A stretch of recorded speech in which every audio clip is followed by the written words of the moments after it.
Welcome to the SpoonieNinja podcast, Living on Borrowed Spoons. This is a quiet, honest space for living with chronic illness, parenting through it, and finding humor where we can. Hi, I'm Tess, also known as the SpoonieNinja. I'm a chronic illness advocate, author, and mom, and I live with multiple chronic conditions. Living on Borrowed Spoons is a space for real conversations about illness, mental health, parenting, relationships, and surviving systems that weren't built for us. You don't need to be strong here. You just need to be human. Thanks for spending your time with me. Now, let's dive into the podcast. Episode 3, POTS and Dysautonomia, Survival Basics that doctors don't hand you. If you've ever been diagnosed with POTS or dysautonomia and then sent home with a pamphlet and a prayer, this episode's for you. Because somewhere between the diagnosis and real life, there's a gap, a big one. And most of us fall straight into it. Here's how it usually goes. You finally get a name for what's happening. Your doctor explains it's in medical language, and you nod. Then you leave. And when you get home, you realize that no one told you how to live inside this body. They didn't tell you how to grocery shop. Which may seem silly, but those lights in the store are killer when you don't know that. Or shower, or stand in line, or exist upright without your heart trying to escape out of your chest. So you improvise, which is how most of us become experts in our own illness, by necessity. Let's start with the basics. POTS and dysautonomia are not just feeling dizzy. They're nervous system conditions, which means the system that's responsible for things like your heart rate, your blood pressure, temperature regulation, digestion, fatigue, and brain function. They've all decided to stop following the rules. How your body doesn't transition well from lying to sitting, or from sitting to standing, or from resting to doing literally anything, it's not dramatic. It's mechanical. Here's the first survival truth. You're not lazy. Your body burns more energy just trying to keep you upright than other people burn running errands. Standing is cardio now. That's not a metaphor. That's real. Doctors often tell you, drink more water, eat more salt, wear compression, exercise carefully. And all of which is true, but they don't tell you how to apply that advice in a life that still expects you to function. So let's talk about what actually helps. Hydration is not optional. It's structural support. But water alone is not enough. Electrolytes do matter. Not because it's trendy, but because your blood volume needs help. If hydration feels like a full-time job, that's because it is. Build it into your day the way other people build in meals.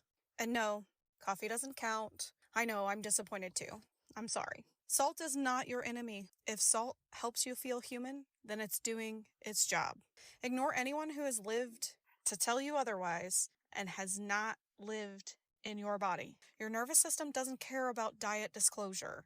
It cares about stability. Compression is about strategy, not suffering.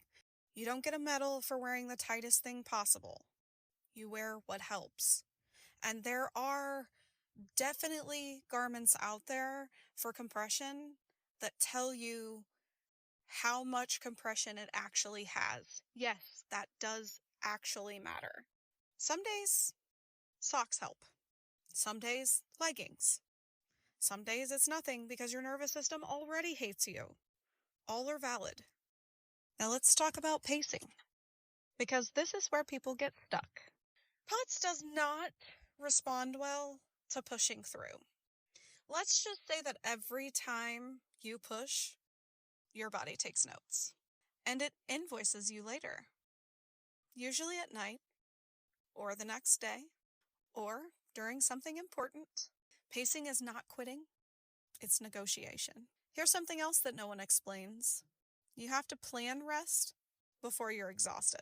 I know it feels backward, but most of us were raised to rest after effort, but that rule no longer applies. Rest is preventative care now. Showering? Showering's a whole thing in itself. Hot water dilates your blood vessels. Standing is already hard, so yes, shower chairs are not giving up. They're engineering solutions. I fought this one too for a really, really long time. But after I used one for the first time, I decided that I was never going back to standing while showering. Cooling strategies matter too. Fans, cool water, loose clothing. Because if your body overheats, it panics. And then everything else follows. Brain fog? That deserves its own mention. Because it's not just forgetting things. It's losing words mid-sentence. It's forgetting why you walked into a room. You feel slow in conversations that you used to lead. It's not intelligence leaving your body. It's blood flow. You're still in there, I promise. But here's the hardest part to accept. Your limits, they may change daily. What worked yesterday might not work today. But that doesn't mean that you're doing it wrong. It means your dysautonomia doesn't run on consistency. You do the best you can with the body that you have that day. That's the assignment. And yes, everything does change day to day. People are going to tell you to listen to your body, which sounds helpful until your body's sending mixed signals and screaming in Morse code. Listening doesn't mean obeying every sensation. It means learning your patterns. And that takes time. Be patient with yourself. If you're newly diagnosed and overwhelmed, hear this. You don't have to master this all at once. You learn it in pieces. You do learn to adapt. You learn to adjust. And slowly, quietly, life does become livable again. It's different, but it's livable.